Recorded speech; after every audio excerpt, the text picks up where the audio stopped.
মুহররম সফর রবিউল আউয়াল রবিউস সানি জামাদাল আউয়াল জামাদ সানি রজব শাবান রমজান শাওয়াল জিলকদ জিলহজ 12 মাসের নাম জেনে রেখো মনে রেখো ওহে মুসলমান জেনে রেখো মনে রেখো ওহে মুসলমান মুহররম সফর রবিউল আউয়াল রবিউ সানি জমাদাল আউয়াল জমাদ সানি রজব শাবান রমজান শাওয়াল জিলকদ জিলহজ 12 মাসের নাম জেনে রেখো মনে রেখো ওহে মুসলমান জেনে রেখো মনে রেখো ওহে মুসলমান। উপস্থিত সম্মানিত মুসল্লি কিরাম,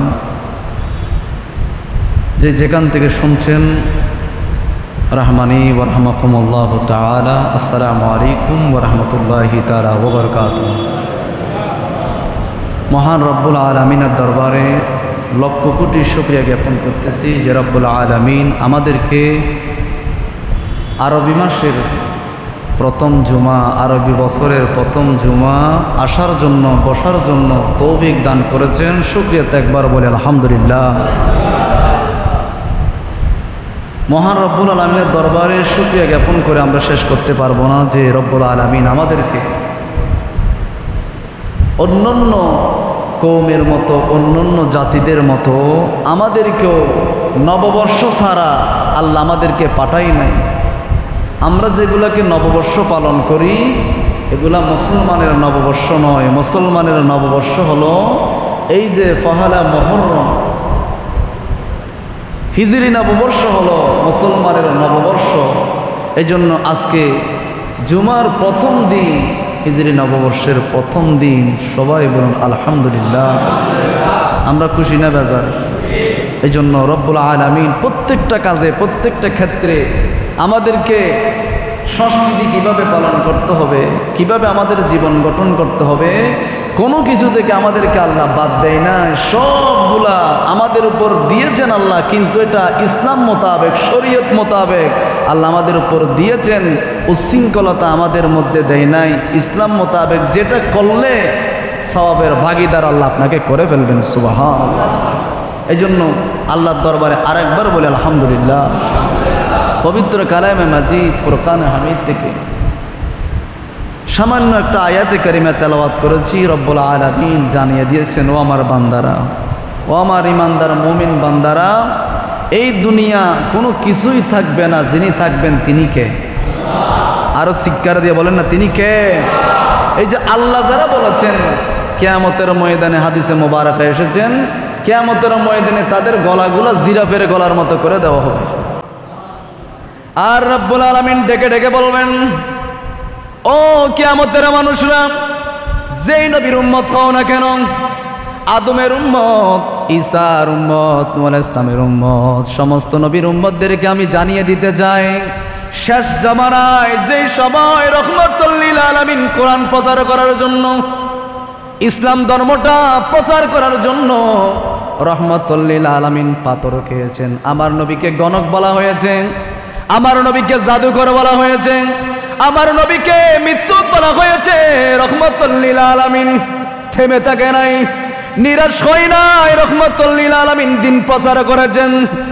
আর আমার নবীর এই কালেমাটা শুনে শুনে যারা যারা ইসলাম গ্রহণ করেছেন, আমার নবীর সাথে মক্কায়ে মুআজ্জামার মধ্যে সাহাবায়ে কেরাম বললেন, ইয়া রাসূলুল্লাহ, আমাদের মধ্যে তো দলের মধ্যে এখন কিছু সংখ্যক মানুষ তো হয়েছেন নবীজি, আমাদের মন চায় মক্কার অলিতে গলিতে নারে তাকবীরের স্লোগান দিয়ে মক্কার অলিতে গলিতে আমরা মুখরিত করব। নবীজি, এতদিন আমরা পারি নাই, কাফেরের সংখ্যা বেশি থাকার কারণে আমরা স্লোগান দিতে পারি নাই। নবীজি আমাদের এখন মনে চায় মক্কার অলিতে গলিতে নারে তাকবীরের স্লোগান দিয়ে মুখরিত করব। সুবহানাল্লাহ, আরো জোরে বলেন না সুবহানাল্লাহ। মক্কার অলিতে গলিতে মুখরিত করব। নবীজি অনুমতি দেন। সৈয়দনা ফারুক আজম বললেন, নবীজি ভয়ের কোনো কারণ নাই, আমি ফারুক ইসলাম ধর্ম গ্রহণ করলাম, আপনি শুধু অনুমতি দিবেন। ওগো নবীজি, আপনি যদি অনুমতি দেন আমরা মক্কার অলিতে গলিতে রিসালাতের স্লোগান দিব, নারে তাকবীরের স্লোগান দিব। এই তাকবীর দিয়ে মক্কার অলিগলি মুখরিত করে ফেলবো। সুবহানাল্লাহ। আমার নবী বললেন, ফারুক এটা একটু খুব কঠিন যুগ, তুমি যেহেতু বলছো যাও। উনি বললেন, ইয়া রাসূলুল্লাহ, আপনি অনুমতি দেওয়ার সময় একটু কণ্ঠবোধ করেছেন। ইয়া রাসূলুল্লাহ, আমাদের ধর্ম ইসলাম ধর্ম কি সত্য ধর্ম নয়? আমার নবী বললেন, ওমর, ইসলাম ধর্ম সত্য ধর্ম। আপনি কি সত্য নবী নয়? বললেন, আমিও সত্য নবী, আমার পরে কোনো নবী নাই। আমাদের কোরআন কি সত্য কোরআন নয়? আল্লাহর পক্ষ থেকে কি নাজিল হয় নাই? বললেন, আমাদের কোরআনও সত্য। তখন বললেন, মা বাইনাল ইখতিলাফ, তাহলে ইখতিলাফ কেন আসবে? আমাদের নবীও সত্য, আমাদের কোরআনও সত্য, আমাদের ধর্মও সত্য, তাহলে কেন আমরা নারে তাকবীরের স্লোগান দিতে পারবো না? সুবহানাল্লাহ। কেন দিতে পারবো না? আমার নবী বললেন, যাও ওমর, যাও স্লোগান দাও। 2 লাইন হয়ে গেলেন। নাও মুসলিম যারা রয়েছেন এক পাশে দাঁড়িয়েছেন, সাইয়েদনা ফারুক আজম আরেক পাশে দাঁড়িয়েছেন। নারে তাকবীরের স্লোগান দিতে লাগলেন, রিসালাতের স্লোগান দিতে লাগলেন। যখন স্লোগান দিতে দিতে মক্কার অলিতে গলিতে যখন পৌঁছে গেলেন, আবু জাহেল বের হয়ে আসলেন, উতবা বের হয়ে আসলেন, সাইবা বের হয়ে আসলেন, ওলীদ ইবনে মুগীরা বের হয়ে আসলেন। কার বুকের এত বড় ফাটা রয়েছে? মুহাম্মাদের ধর্ম প্রচার করেন, মুহাম্মাদের তাকবীর দেয়। কার এত বড় সাহস হয়েছেন ইসলাম ধর্ম প্রচার করার জন্য প্রকাশ্যে বের হয়ে আসলেন। বের হয়ে আসার সাথে সাথে সামনের সারিতে দেখতে পেলেন সৈয়দনা ফারুক আজম।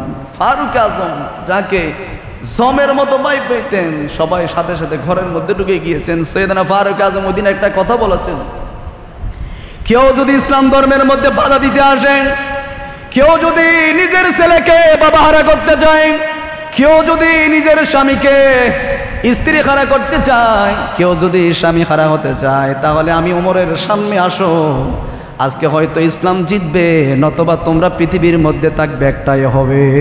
সুবহানাল্লাহ। এজন্য আমার নবী জানিয়ে দিয়েছেন, যারা আল্লাহু আকবারের ধ্বনি বলেছেন, কিয়ামতের ময়দানে তাদের গলাগুলা জিরাফের গলার মতো লম্বা করে দেবে।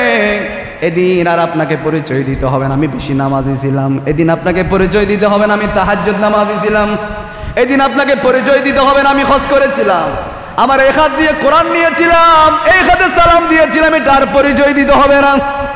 আল্লাহ সেদিন কথা বলার জন্য নির্দেশ দেওয়া হবে, হাত কথা বলো, জবান কথা বলো, তোমার অঙ্গ প্রত্যঙ্গগুলো কথা বলো, এই কথা বলো। চোখ দিয়ে কি দেখছিলা? নাকি কোরআন দেখছিলা, নাকি অন্য কিছুই দেখছিলা? কোরআন। এদিন চোখ কথা বলবে।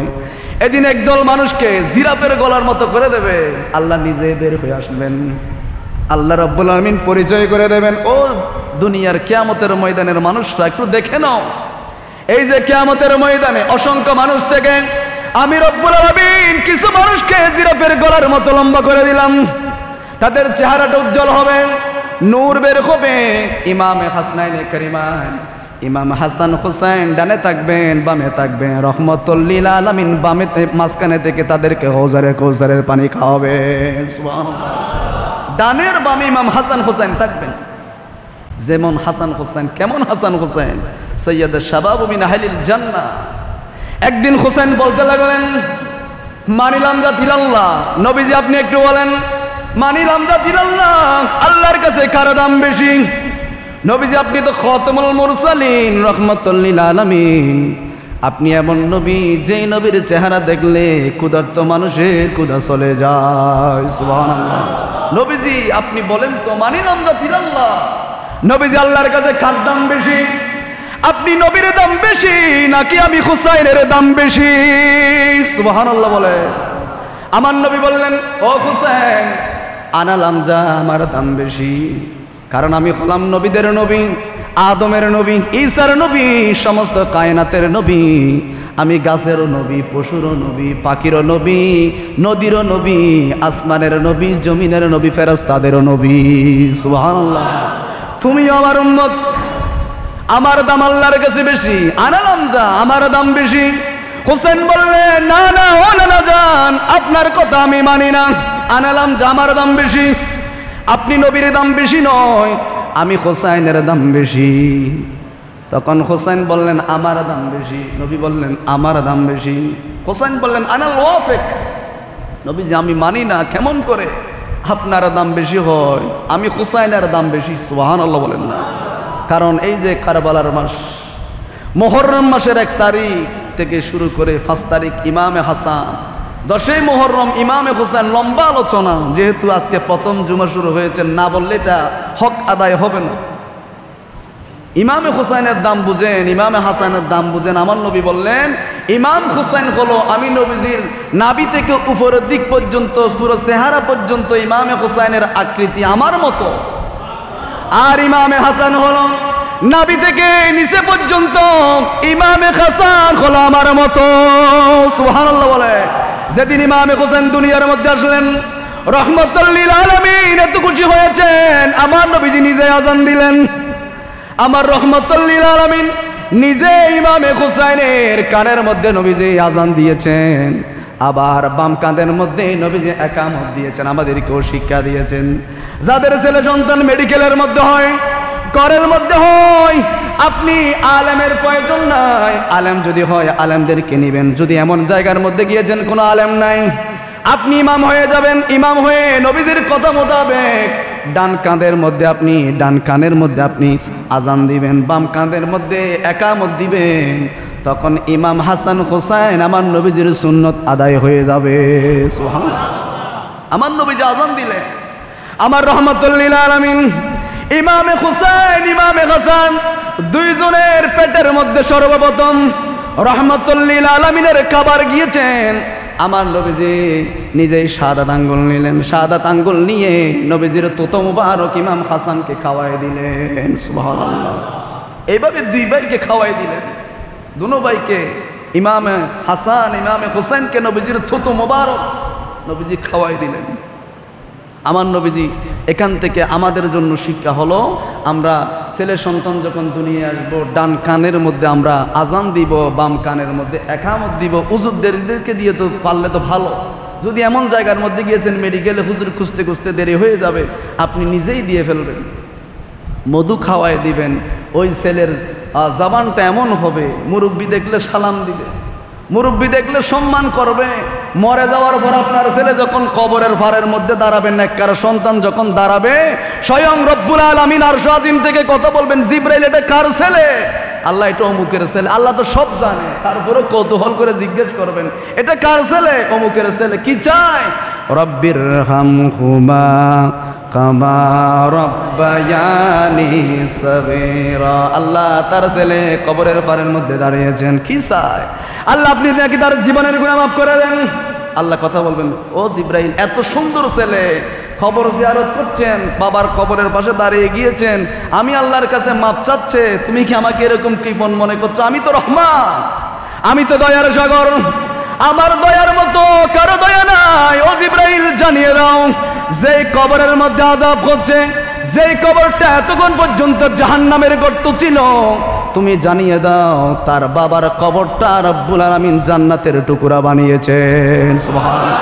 এজন্য রব্বুল আলামিন বলেন, হুয়াল আউয়ালু ওয়াল আখিরু ওয়াজ যাহিরু ওয়াল বাতিন ওয়া হুয়া বিকুল্লি শাইইন আলিম। গোলাম, তোমরা মনে করছো তোমাদের ক্ষমতা, তোমরা মনে করছো চিরদিন বেঁচে থাকবা, তুমি মনে করছো আরো কিছুদিন সময় পাবা, সময় তোমাকে দেওয়া হবে না। হুয়াল আউয়ালু, আমি সর্বপ্রথম ছিলাম, ওয়াল আখিরু, আমি শেষে থাকবো, ওয়াজ যাহিরু, আমি প্রকাশ্য হব, ওয়াল বাতিন, আমাকেও কখনো তোমরা দেখতে পাবে না, কিন্তু সব সময় যিনি থাকবেন বলেন তিনি কে? এটা আল্লাহ আমাদেরকে শিক্ষা দিয়েছে। তো ইমাম হোসেন বললেন, নানা জান আনাল ওয়াফেক, নানা জান আমি আপনার এই কথাটা আমি মানি না। কেমন করে আপনার দাম বেশি হয়? তাহলে বলেন তো আপনার মায়ের নাম কি? আপনি যে বললেন আপনার দাম আল্লাহর কাছে বেশি, আপনি একটু বলেন তো আপনার মায়ের নাম কি? আমার নবী বললেন আমার মায়ের নাম আমেনা। হোসেন বললেন আপনার মায়ের নাম যদি আমেনা হয়, জেনে রাখেন আমার মায়ের নাম ফাতেমা। সুবহানাল্লাহ। নবীজি আপনার মায়ের নাম যদি আমেনা হয়, জেনে রাখেন আমার মায়ের নাম হলো ফাতেমা। সাইয়্যিদা নিসাই মিন আহলিল জান্নাহ, জান্নাতের রমণীদের সরদার। আমার মায়ের তুলনা হয় না। আমার মা কিয়ামতের ময়দানে সরদার হবেন, জান্নাতে সরদার হবেন। আমার মায়ের সাথে কারো তুলনা করা যাবে না। আমার মা হলো রহমাতুল লিল আলামিনের মেয়ে। সুবহানাল্লাহ। আমার নবী বললেন হোসেন তুমি তো ঠিক বলেছো, আমার মায়ের চাইতে তোমার মায়ের দাম আল্লাহর কাছে বেশি। সুবহানাল্লাহ বলেন, আর একটু মহাব্বতে বলেন না। এ হোসেন নবীজির আওলাদ, সালামে জানাই মোরা। একটু মুখস্থ বলেন না, সালামে জানাই। আমরা হোসেনকে সালাম দিতে চাই কিনা একটু বলেন না। এ হোসেন নবীজির আওলাদ, সালামে জানাই মোরা। জানি না কেমন করে ছিলেন নবী সোনার মদিনায়। জানি না কেমন করে ছিলেন নবী সোনার মদিনায়। যে সময় এ জিদের দল তোমার বুকে তলোয়ার চালায়। হোসেন নবীজির আওলাদ, সালামে জানাই মোরা।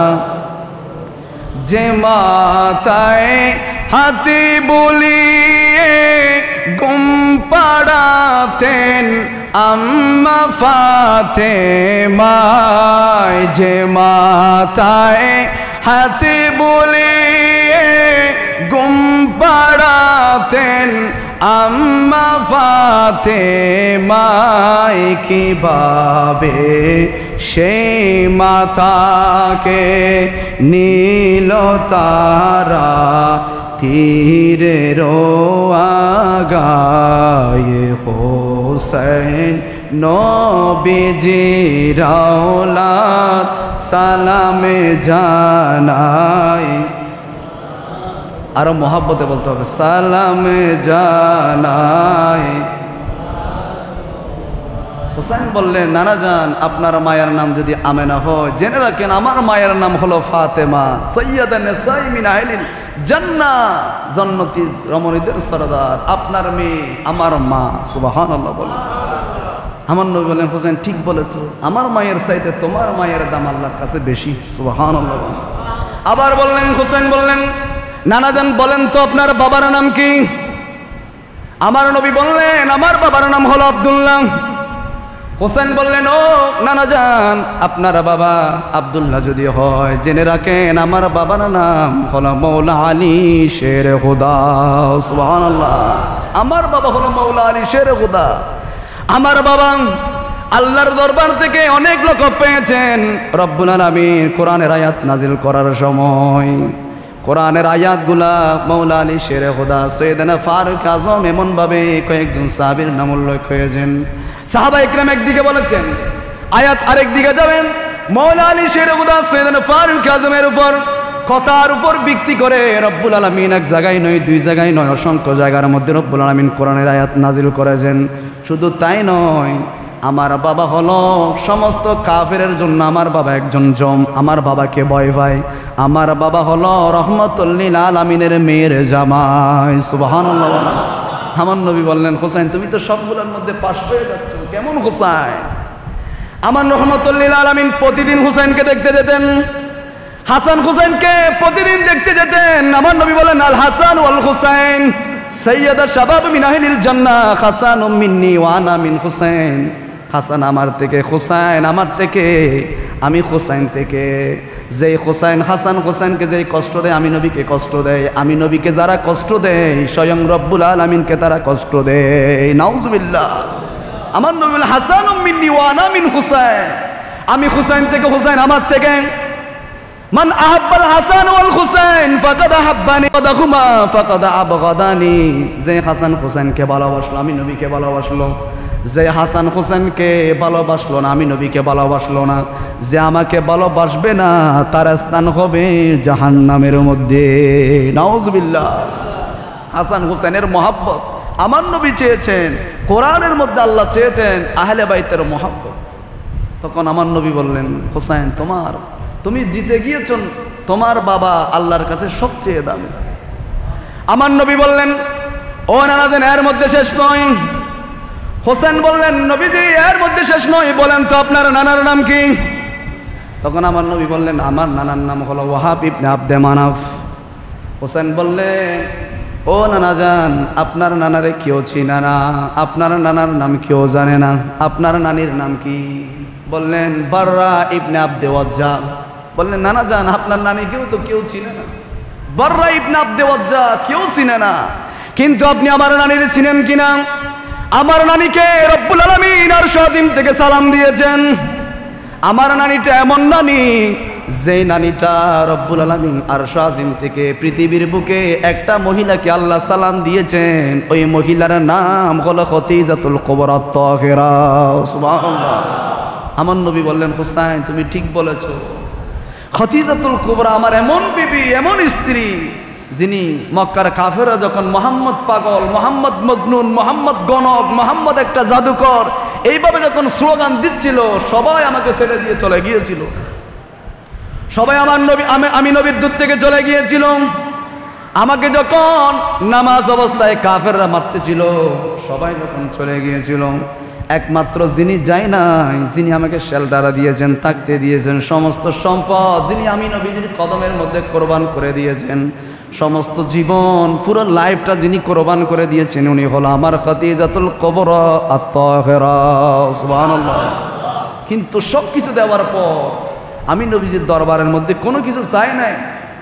একদিন বললেন, ইয়া রাসূলুল্লাহ, খবর বড় অন্ধকার, মনে হচ্ছে আমি দুনিয়া থেকে বিদায় নেব। নবীজি হাতের মধ্যে ধরলেন, ধরে বললেন, ইয়া রাসূলুল্লাহ, নবীজি এই দুনিয়ার মধ্যে মনে হয় আমি আর বেশি দিন থাকতে পারবো না।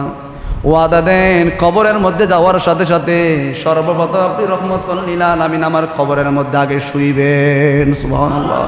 নবীজি আমার কবরের মধ্যে আগে আপনি একটু শুইবেন। আরেকটা বললেন, ইয়া রাসূলুল্লাহ, আরেকটা প্রশ্ন হলো, আমার বড় ভয় হয় এই যে কবরের প্রশ্নের জবাবটা আপনি রহমতুল লিল আলামিন কবরের উপর থেকে দিয়ে দিবেন। সুবহানাল্লাহ। আমার নবী পারেন কিনা? আরো জোরে বলেন না, পারবেন কিনা?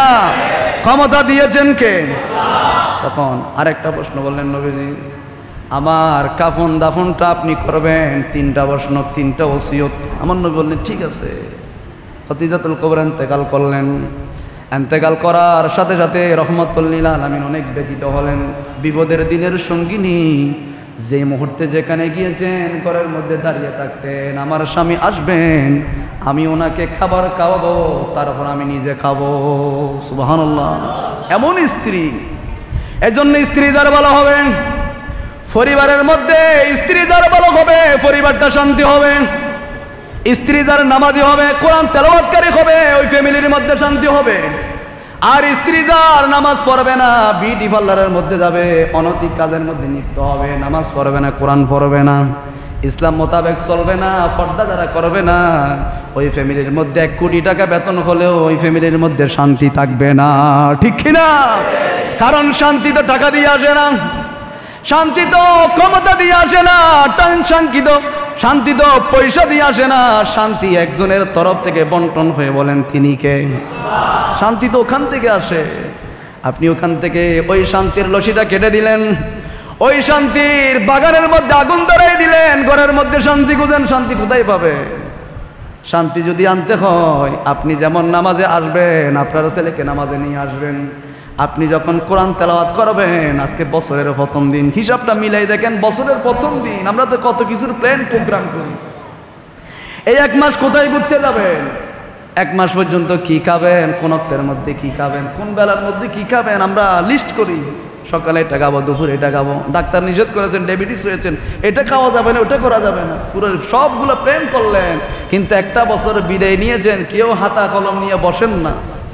এই যে একটা বছর আমাদের থেকে বিদায় নিয়েছেন, এই 1 বছরের মধ্যে আমি কি কি করতে পারলাম? কয়েকটা নামাজ জামাতে পড়তে পারলাম, কয়দিন সূরা তেলাওয়াত করতে পারলাম, কয়দিন রোজা রাখতে পারলাম, কয়টা গুনাহ করলাম হিসাব করে দেখেন। সওয়াবগুলো এক পাশে রাখবেন, গুনাহগুলো আরেক পাশে রাখবেন। নিজেই চিন্তা করেন, নিজের মেধা দিয়ে চিন্তা করেন। আপনি যখন নিজের বিবেক দিয়ে চিন্তা করবেন, আপনার বিবেক কখন আপনাকে ঠকাবে না। তখন আপনি বুঝতে পারবেন আপনি কি ভালো মানুষ নাকি আপনি অন্য দলের মধ্যে আছেন।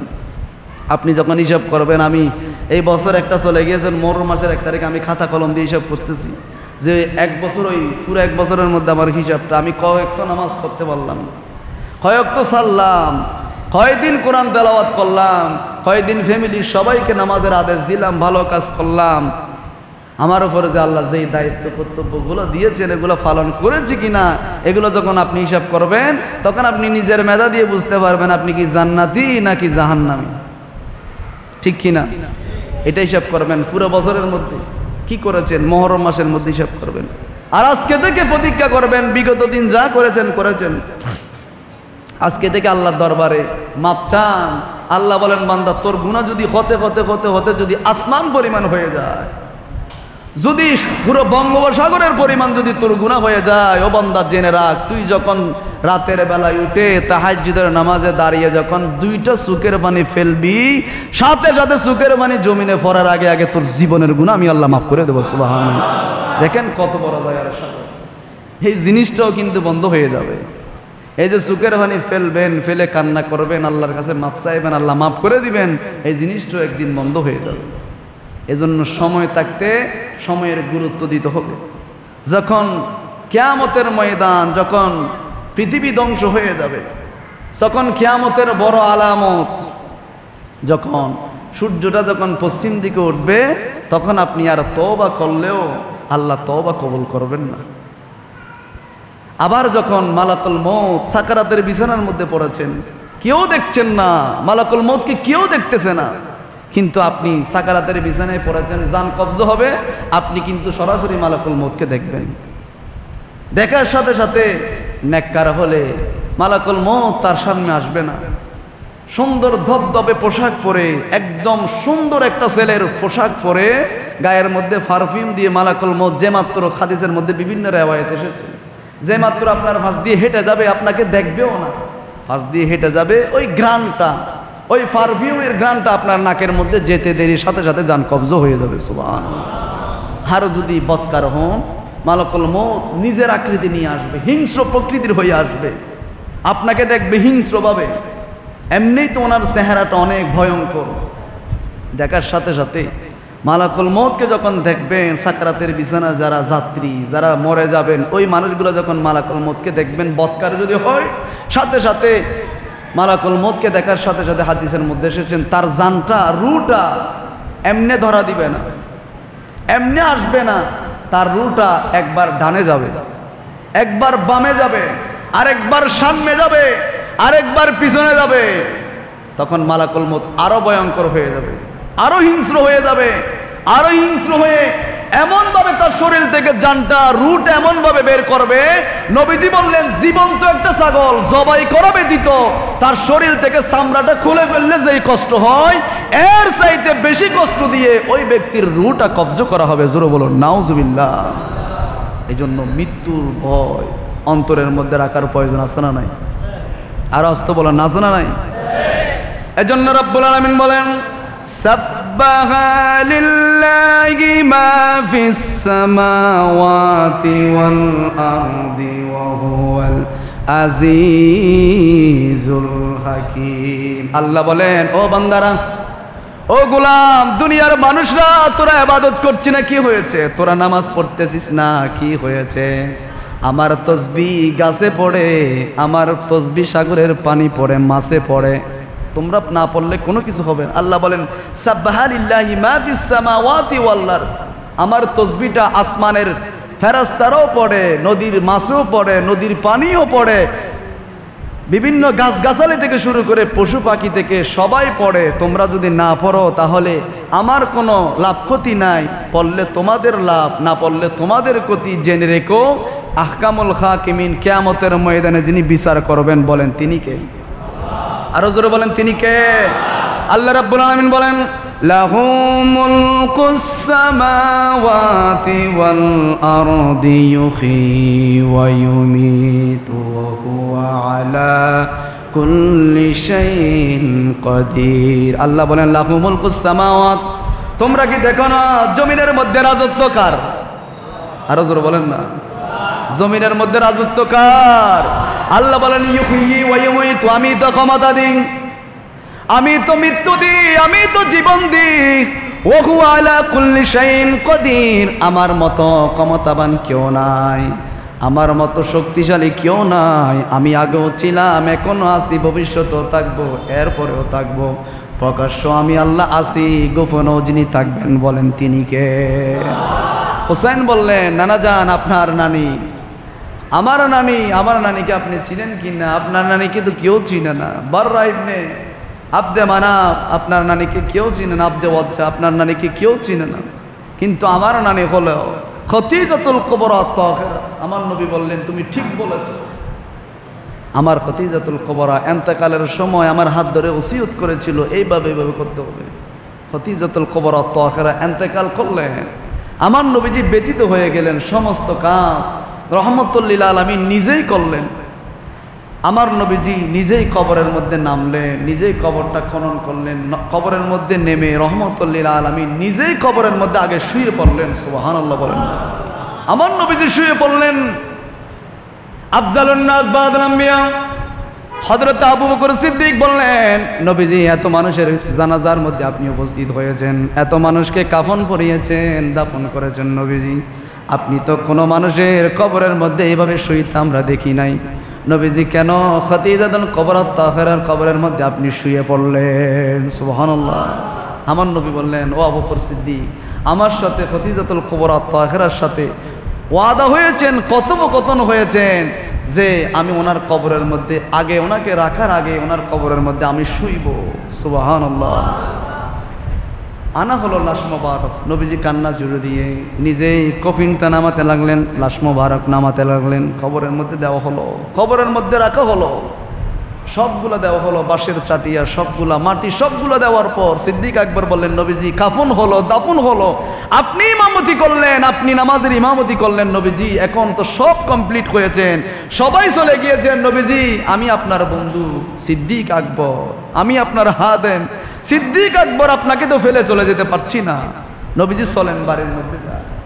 আমার নবী বললেন ও সিদ্দিক, তোমার যদি মন চায়, তোমার যদি বাড়িতে চলে যেতে ইচ্ছা হয় তুমি চলে যেতে পারো, কিন্তু আমি নবীজি কবর ফেলে চাবো না। সুবহানাল্লাহ। আমার রহমতুল লিল আলামিন বললেন আমার সাথে সাইয়েদনা খতিজাতুল কুবরা তাহিরার সাথে আমার ওয়াদা হয়েছেন, ওনার কবরের প্রশ্নের 3টা জবাব আমি মুহাম্মদুর রাসূলুল্লাহ সাল্লাল্লাহু আলাইহি ওয়াসাল্লাম দিয়ে তারপরে বাড়িতে যাব রে আবু বকর। সুবহানাল্লাহ।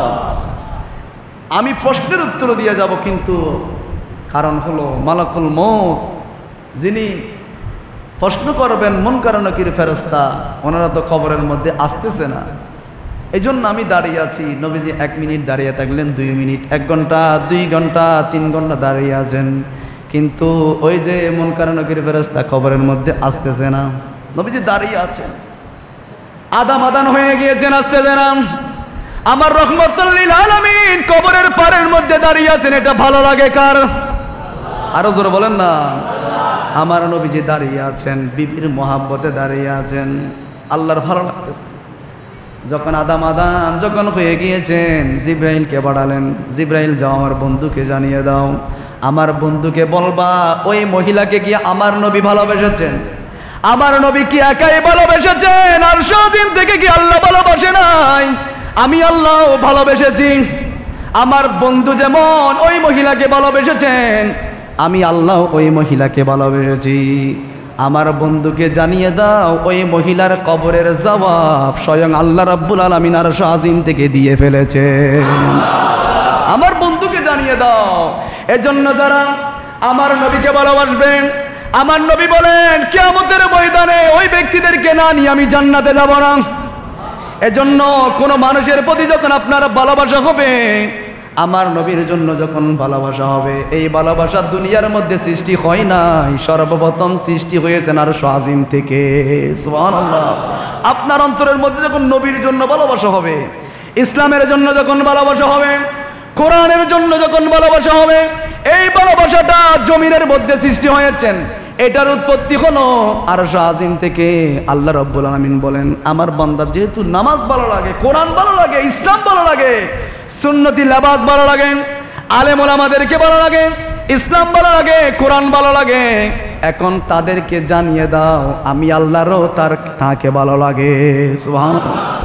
জিব্রাইলকে ডাকবেন, জিব্রাইল ওই মানুষটাকে আমার বেশি ভালো লাগে।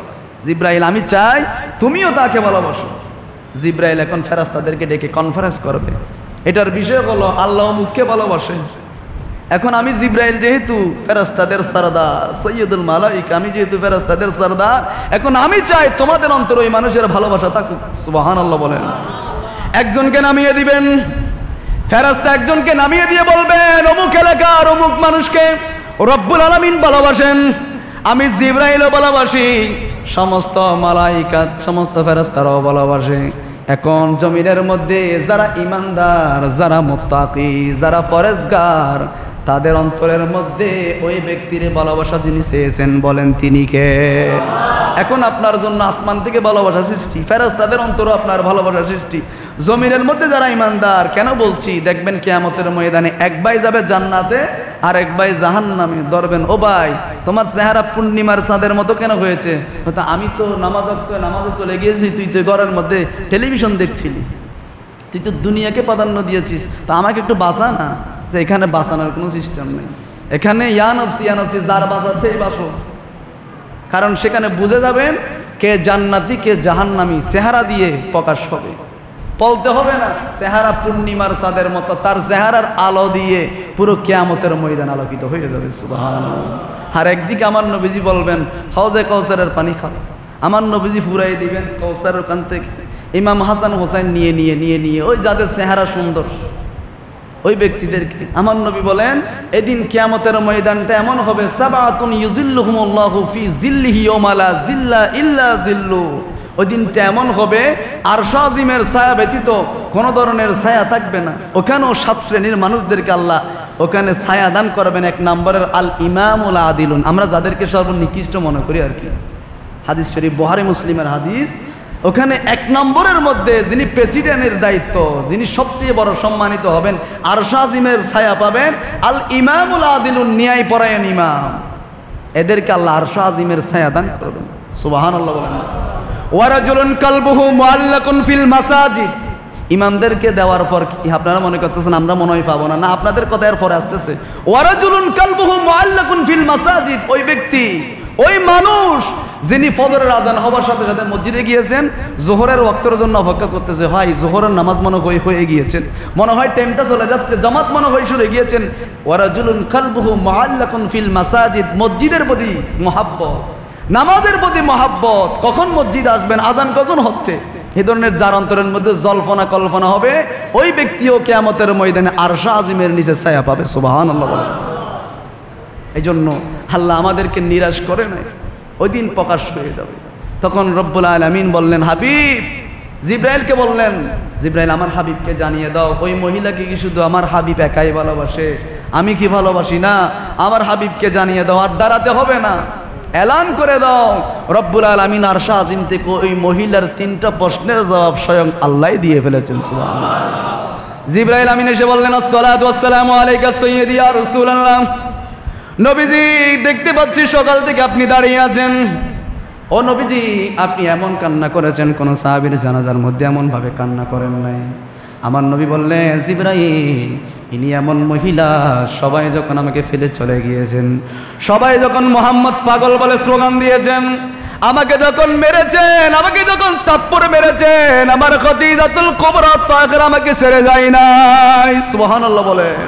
উনি এমন মহিলা যার কারণে আমি কান্না করেছি। উনি যদি বেঁচে থাকতেন জীবনে আর কোনো স্ত্রীকে আমি গ্রহণ করতাম না। সুবহানাল্লাহ। হাদিসের মধ্যে আসলেন আমার নবী বললেন, যদি আমার খদিজাতুল কুবরা তাহেরা বেঁচে থাকতেন তাহলে আমি আর কোনো স্ত্রী গ্রহণ করতাম না। উনি এত আমার প্রতি সদয় ছিলেন, মহাব্বতের ছিলেন, আমার প্রতি ঘনিষ্ঠ ছিলেন। জিবরাইল বলেন, ইয়া রাসূলুল্লাহ, আর দাঁড়াতে হবে না। যে মহিলা আপনাকে ওসিয়ত করে গিয়েছেন নবীজি, কবরের প্রশ্ন বড় ভয়ঙ্কর। মুনকার ও নাকির ফেরেশতা এত ভয়ঙ্কর আকৃতি আসবেন, পুরো শরীরের মধ্যে চোখ থাকা হবে, পুরো শরীর কালো বর্ণের হবে, জিজ্ঞেস করা হবে, উঠ বেটা।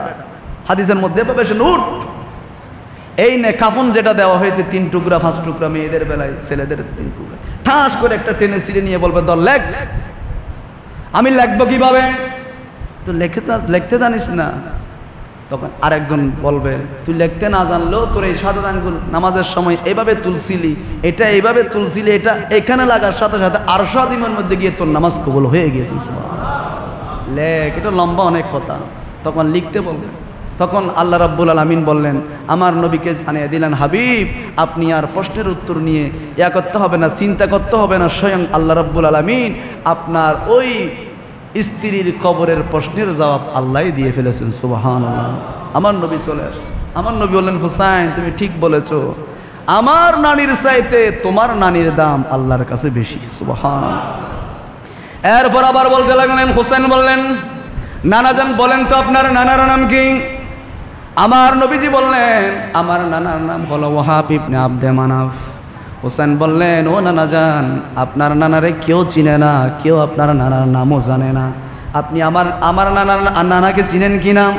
আমার নানা হলেন সৈয়দুল মুরসালিন রাহমাতুল লিল আলামিন। আমার নানার নাম আসমানের মধ্যে রয়েছেন আহমদ, জমিনের মধ্যে মোহাম্মদ। আমার নানার নামের সাথে রব্বুল আলামিনের নামে সংযুক্ত রয়েছেন।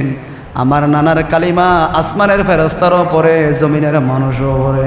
আসমানের মানুষও পড়ে, ফেরেশতারও পড়ে, জমিনের মানুষও পড়ে। সমস্ত কুল কায়নাতের মানুষগুলা আমার নানার নাম জপন করে। আপনি আমার নানার চিনেন কিনা? আমার নবীজি হাসতে লাগলেন, ইয়া রাসূলুল্লাহ আমার নানাকে চিনেন কিনা? কোরআনের মধ্যে এমন কোন অক্ষর নাই, এমন কোন হরফ নাই, এমন কোন জায়গা নাই আল্লাহ রাব্বুল আলামিন আমার নানার প্রশংসা করে নাই। আমার নানাকে রব্বুল আলামিন আর শাজিমের মধ্যে নিয়ে গিয়ে দিদার দিয়েছে। সুবহানাল্লাহ। আমার নানাকে মেরাজ দিয়েছে। আমার নানার চেহারা দেখলে ক্ষুধার্ত মানুষের ক্ষুধা চলে যায়। আমার নানাকে আল্লাহ রাব্বুল আলামিন এমন ইখতিয়ার দিয়েছেন, এমন ক্ষমতা দিয়েছেন, আমার নানা মানুষকে জান্নাত দিতে পারে। সুবহানাল্লাহ। আমার নানাকে আল্লাহ এমন ক্ষমতা দিয়েছেন, জান্নাত দিতে পারে। আমার নানাকে আল্লাহ রাব্বুল আলামিন ইমামুল মুরসালিন বানিয়েছেন। বাইতুল মুকাদ্দাসের মধ্যে আমার নানার ইমামতিতে সমস্ত নবীরা পিছনে মুক্তাদি হয়েছে। সুবহানাল্লাহ। আমার নানার দাম এত বেশি। আপনি আমার নানারে চিনেন কিনা? বলে, আমার নানার নাম হলো লা ইলাহা ইল্লাল্লাহু মুহাম্মাদুর রাসূলুল্লাহ সাল্লাল্লাহু আলাইহি ওয়াসাল্লাম। আমার নবী বললেন, হুসাইন জেনে রেখো, আজকের এই তর্ক বিতর্ক প্রতিযোগিতার মধ্যে আমি রহমতুল লিল আলামিন হেরে গেলাম। তোমার নানার দাম আমার নানার চাইতে আল্লাহর কাছে সবচেয়ে বেশি। সুবহানাল্লাহ। দেখেন কত চালাক ছিলেন। এই হুসাইনকে, এই হাসানকে আমার নবীজি দেখতে যেতেন, প্রতিদিন দেখতে যেতেন রহমতুল লিল আলামিন। আমার নবীজি একদিন পর 2 দিন পর নামাজের পর ইমাম হাসান হুসাইনকে দেখতে যেতেন। এক সময় 3 দিন হয়ে গেল রহমতুল লিল আলামিন যেতে পারে নাই ইসলামের কাজের জন্য, কালেমার দাওয়াত দেওয়ার জন্য। রহমতুল লিল আলামিন যখন 3 দিন পর গিয়েছেন, ইমাম হাসান হুসাইন আমার নবীজির গর্দান মুবারকের মধ্যে জড়িয়ে ধরে বললেন, নানা জান আপনি কি জানেন না আমাদের ঘরের মধ্যে খাবার নাই, আমাদের ঘরের মধ্যে পানি নাই, না থাকলে আমাদের কোনো চিন্তা নাই। আপনি যেই সময় নামাজ পড়িয়ে যখন আমাদের ঘরের মধ্যে আসতেন, আমার মা আমাদেরকে খাবার দেয় নাই, ঠিক আছে, কিন্তু যেই মুহূর্তে আপনার চেহারা দেখেছিলাম, আমাদের পেটের মধ্যে ক্ষুধা থাকলেও আপনার চেহারা দেখার সাথে সাথে আমাদের ক্ষুধা চলে যায়। সুবহানাল্লাহ বলে। নবীজি আপনি 3 দিন আসেন নাই, 3 দিন পর্যন্ত আমাদের ঘরের চুলার মধ্যে কোনো আগুন জ্বলে নাই। নবীজি আপনাকে একটা বিচার দিলাম, এই বিচারটা আপনাকে করতে হবে। আপনার মেয়ে ফাতেমার বিচার আপনার দরবারের মধ্যে দিলাম। সুবহানাল্লাহ বলেন। নবীজি বিচার করতে হবে। 3 দিন পর্যন্ত আপনার মেয়ে আমাদেরকে খাবার দেয় নাই। সকালে বলেছিল, ও ইমাম হাসান হুসাইন তোমাদের জন্য রান্না হচ্ছে, দুপুরে তোমরা খেতে পারবে। এই বলে ওই যে হাড়ির মধ্যে আগুন দিয়ে এমনি এমনি জ্বালাতে লাগলেন, আমাদেরকে খাবার দেয় নাই। দুপুরে বলেছিল রাতের বেলায় ব্যবস্থা করা হবে। এইভাবে 1 দিন নয়, 2 দিন নয়, 3 দিন পর্যন্ত আপনার মেয়ে আমাদেরকে কোনো খাবার দেয় না। সুবহানাল্লাহ বলেন। এটার বিচার করতে হবে। আমার রহমতুল লিল আলামিন বললেন, ও ইমাম হাসান হুসাইন 3 দিনের ক্ষুধা তুমি সহ্য করতে পারছো না, 3 দিনের অনাহার তুমি সহ্য করতে পারছো না। আমি নবীজি তায়েফের ময়দানের মধ্যে গিয়েছি ইসলাম প্রচার করার জন্য। আমাকে কাফেররা পাথর মেরে মেরে রক্তাক্ত করেছেন। 1 দিন নয়, 2 দিন নয়, 7 দিন পর্যন্ত আমি রহমতুল লিল আলামিন খাবার খাই নাই। সুবহানাল্লাহ, আমি 7 দিন খাই নাই। অথচ যে রহমতুল লিল আলামিন ইশারা করলে 7 টুকরো হয়ে যায়, ইশারা করলে ডুবন্ত সূর্য উঠে যায়। আমার নবীজি যদি চাইতেন বেহেশত থেকে খাবার খেতে পারতেন। এটা আমাদেরকে শিক্ষা দিয়েছেন। অভাব আসবে, অনাটন আসবে, চাকরি চলে যাবে, ব্যবসা চলে যাবে, তারপরও হতাশ হওয়া যাবে না, তারপরও বিভিন্ন অপকর্মের সাথে যুক্ত হওয়া যাবে না। আমাদেরকে শিক্ষা দিয়েছেন, ঠিক কিনা বলেন? আমার নবী বলেন, হোসেন আমার নবীজি কিন্তু ধমক দেয় নাই, খাবার খাওয়া এরকম কিছু বলে না। আমার নবী বলেন ধৈর্য ধারণ করো, কারণ ধৈর্য ধারণ যারা করে তাদের সাথে আল্লাহ থাকে। সুবহানাল্লাহ বলেন। আমার নবীজি এই বলে নিজের জুব্ব মোবারক সরালেন। হোসেন দেখো, আমি নবীজি খাবার খাই নাই, আমি রহমতুল লিল আলামিনের শরীরের মধ্যে পাথর বেঁধেছি। আমি যতদিন খাবার খাইনি এতটা পাথর আমি নবীজি পেটের মধ্যে বেঁধে রেখেছি। হোসেন কান্না দিয়ে বললেন, হাসান হোসেন বলেন, ইয়া রাসূলুল্লাহ আমাদের আর কোনো আপত্তি নাই, আমাদের কোনো বিচার নাই। যে রহমতুল লিল আলামিন যাকে আল্লাহ হাবিবুল্লাহ বলেছেন, ওই নবী যেহেতু পেটের মধ্যে পাথর বেঁধেছেন, আমরা যদি খাবার না খেতে মরেও যায়, ইয়া রাসূলুল্লাহ কোনোদিন বিচার দেব না। সুবহানাল্লাহ। এজন্য রব্বুল আলামিন বলেন, হুয়াল আউয়ালু ওয়াল আখিরু ওয়াজ যাহিরু ওয়াল বাতিন ওয়া হুয়া বিকুল্লি শাইইন আলিম। আল্লাহ বলেন, আমি সব বিষয় সম্পর্কে জানি। আমি আগেও ছিলাম, এখনো আছি, কে কি করছে এটাও দেখি। আমি সব বিষয় সম্পর্কে অবগত রয়েছি। আল্লাহ বলেন, ওয়া হুয়া বিকুল্লি শাইইন আলিম। আমি সব বিষয় সম্পর্কে অবগত রয়েছি। বান্দা তুমি রাতের আঁধারে করবা ভালো কাজ, এটা আমি লিপিবদ্ধ করার জন্য ফেরেশতা দায়িত্ব দিয়েছি। তুমি প্রকাশ্য করছো, এটাও আমি দেখতেছি। তুমি কেউ না জানে মনে করতেছো, এটাও আমি আল্লাহ দেখতেছি। যা কিছু করবে পুঙ্খানুপুঙ্খানুভাবে কিয়ামতের ময়দানে নিজের আমলনামা নিজে সিসি ক্যামেরার মতো স্পষ্টভাবে লাইভ সম্প্রচার হবে। তুমিও দেখবে, কিয়ামতের মানুষরাও দেখবে। আল্লাহ রাব্বুল আলামিন যেহেতু সময় অনেক দেরি হয়ে গিয়েছেন, আল্লাহ আমাদের সবাইকে আজকের আলোচনা থেকে আহলে বাইতের মহব্বত, ইমাম হাসান হোসেনের মহব্বত আল্লাহ যেমন চেয়েছেন, নবী যেমন চেয়েছেন, আমরাও যাতে আমাদের অন্তরের মধ্যে ইমাম হাসান হোসেনের মহব্বত রাখতে পারি, আল্লাহ আমাদেরকে সেই তৌফিক দান করুন। আমিন।